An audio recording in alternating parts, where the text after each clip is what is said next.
अस्सलाम वालेकुम dear student. इस वीडियो में हम करने जा रहे हैं थोड़ा सा नॉलेज वाला क्वेश्चन है और अक्सर इसमें से आ जाता है शॉर्ट क्वेश्चन। इसमें कहते हैं जी आपको प्रोबेबिलिटी ऑफ ए दी गई है,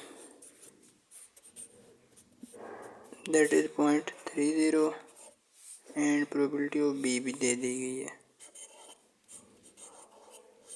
दैट इज़ 0.60। आपने फाइंड आउट करनी है ये वाली प्रोबेबिलिटीज जो कि उसने पॉइंट बना के दी गई है। फर्स्ट कहता है A B conditional probability find out करें। अब ना एक चीज़ जब मैं लिखता हूँ ना, आपने पहले ही पढ़ी है, आपको पता भी है, तो अक्सर स्टूडेंट देखते ही पूछते हैं कि ये ऐसे कैसे हो गया। ए व्हेन बी ये किसके बराबर होती है? ये प्रोबेबिलिटी ऑफ ए के बराबर होती है। अब कैसे होती है, एक मिनट मुझे लिखने दें फिर मैं आपको बताता हूँ। प्रोबेबिलिटी ऑफ ए के बराबर होती है, प्रोबेबिलिटी ऑफ ए क्या है? 0.30 है, तो हम लिख लेंगे 0.30। अब ये बराबर हुई कैसे, इस बात के लिए हम आ जाते हैं अपने रफ पेज पे ताकि आपको बता दूँ।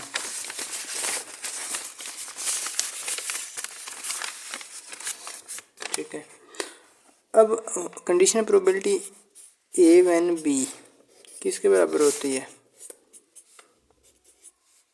ये होती है probability of A intersection B divide by when वाला, व्हेन बी है ना, डिवाइड बाय बी होना है। अब ये इंडिपेंडेंट इवेंट है, ठीक है। जब ये इंडिपेंडेंट इवेंट है तो ये किसके बराबर होंगे? ये होंगे probability of A into probability of B divide by probability of B. जब ये इंडिपेंडेंट इवेंट होंगे फिर नहीं हम इनको खोल सकते, ठीक है। जब ये डिपेंडेंट इवेंट होंगे, एक दूसरे पे डिपेंड कर रहे होंगे, अभी ये डिपेंड नहीं कर रहे, दोनों की प्रोबेबिलिटी अलग अलग है, ठीक है।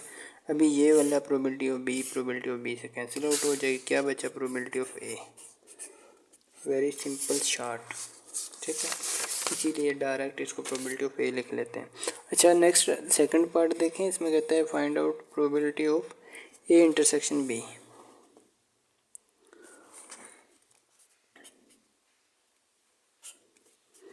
Probability of A intersection B ये किसके बराबर होगी? क्योंकि ये दोनों इंडिपेंडेंट इवेंट हैं तो probability of A into probability of B के होगी बराबर, जो कि अभी हम प्रूव करके हटे हैं। प्रोबेबिलिटी ऑफ ए है जी 0.30, प्रोबेबिलिटी ऑफ बी है जी 0.60। आप कैलकुलेटर से मल्टीप्लाई कर लेना, 6 3 था 18 होते हैं ना, तो ये 0.18 आ जाएगा राउंड अबाउट, मेरा ख्याल यही है, ठीक है। ये हो गया। अब इसका थर्ड पार्ट देख लें। थर्ड पार्ट है, इसको मैं थोड़ा सा ना सेपरेट कर लूँ ताकि कोई कन्फ्यूजन बाद में ना बने, क्योंकि ये मैंने नोट्स आपको सारे पीडीएफ में भी देने हैं ताकि आपने अगर इनको प्रिंट निकलवाना है या वैसे यूज़ करना है पढ़ने के लिए तो कर सकेंगे। थर्ड पार्ट देखें। थर्ड पार्ट में कहता है जी find out the probability of A union B.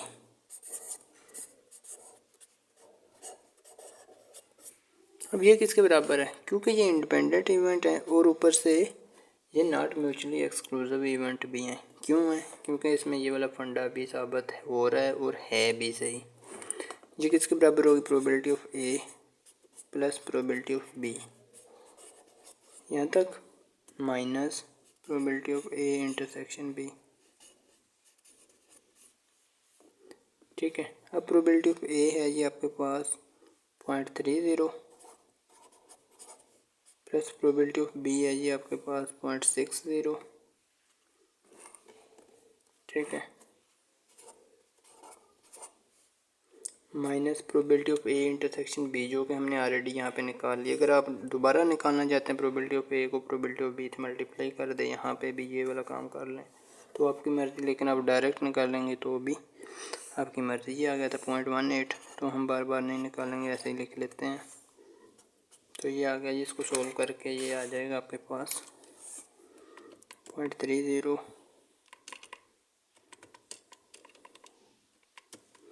Plus 0.60 minus 0.18। अच्छा, ये मेरे पास आ रहा है 0.72। ये इसके बाद 0 इसलिए आ रहे हैं, मैंने कैलकुलेटर को फिक्स किया हुआ है। आफ्टर ऑल आपके नहीं आ रहे होंगे। 0.72 आ गया। उम्मीद है आप लोगों का भी ऐसे ही आ रहा होगा। चलिए मैं नेक्स्ट पेज पे मूव करता हूँ और इसका फोर्थ पार्ट भी कर लेते हैं। फोर्थ पार्ट थोड़ा सा लॉजिक वाला है, मैं आपको इजी वे से करवाऊँगा, मेरी कोशिश है। अब यहाँ पे इसका फोर्थ पार्ट देखें। इसको सोल्व करने के दो तरीके हैं। देखो आपकी प्रोबेबिलिटी बहुत वसी है। अभी आप नेक्स्ट टाइम जब आप नेक्स्ट क्लासेस में जाएंगे ना, आपने स्टैटिस्टिक्स पे मज़ीद पढ़ना है तो आपको इसकी बुक्स पढ़नी पड़ेंगी। ये तो आपको ऐसे लगेंगे जैसे ये फार्मूले हैं, जितने आपने क्वेश्चन किए हैं ना आज तक, तो वो सारे फार्मूले आपको लगेंगे। और असल क्वेश्चन आपको तब महसूस होंगे जब आप BS MS में स्टैट पढ़ेंगे। अच्छा, ये कर लेते हैं फोर्थ पार्ट। आपको पता है P एंड Q दोनों एक दूसरे के मुखालिफ होते हैं। बिल्कुल ऐसे होते हैं जैसे A एंड A का कम्प्लीमेंट एक दूसरे के मुखालिफ है। अगर A आपका 0.75 है ना, आपने यानी कि प्रोबेबिलिटी ऑफ A ये है, probability of A complement find out करनी है तो इसे 1 में से माइनस करते हैं।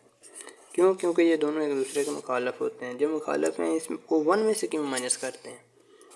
क्योंकि टोटल प्रोबेबिलिटी 1 होती है। और अक्सर MCQs भी आता है कि टोटल प्रोबेबिलिटी या total area under the curve under any curve is always equal to 1। ये याद रखना, ठीक है। अच्छा, इसमें भी कुछ ऐसे ही है।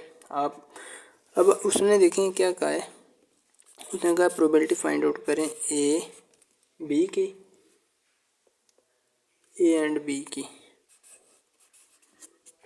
इसको दो तरीकों से आप कर सकते हैं।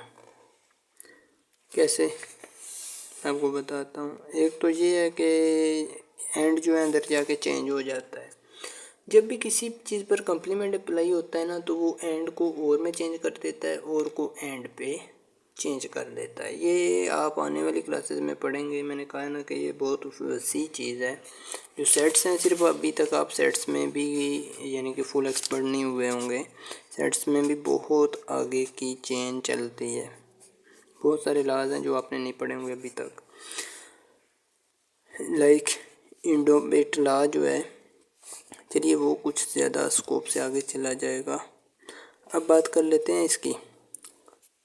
ये जब भी कम्प्लीमेंट अप्लाई होता है, जब कम्प्लीमेंट A यूनियन B पे अप्लाई होगा ना, शायद ये आपने पहले कभी पढ़ा हो, ठीक है। जब इस पर कम्प्लीमेंट अप्लाई होगा तो क्या होगा, प्रोबेबिलिटी ऑफ A, इस पर भी कम्प्लीमेंट आ गया, इस पर भी आ गया, और साथ यूनियन जो है वो इंटरसेक्शन में चेंज हो जाएगा, ठीक है।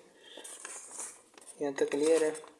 अब आपने इसको फाइंड आउट जब करना है, प्रोबेबिलिटी ऑफ A, ये टोटल है ना, टोटल है। अगर आप इसको 1 में से माइनस कर दें ना, प्रोबेबिलिटी ऑफ A, कम्प्लीमेंट से पीछे जाएं। जब हमने कम्प्लीमेंट अप्लाई किया तब ये थी चीज़।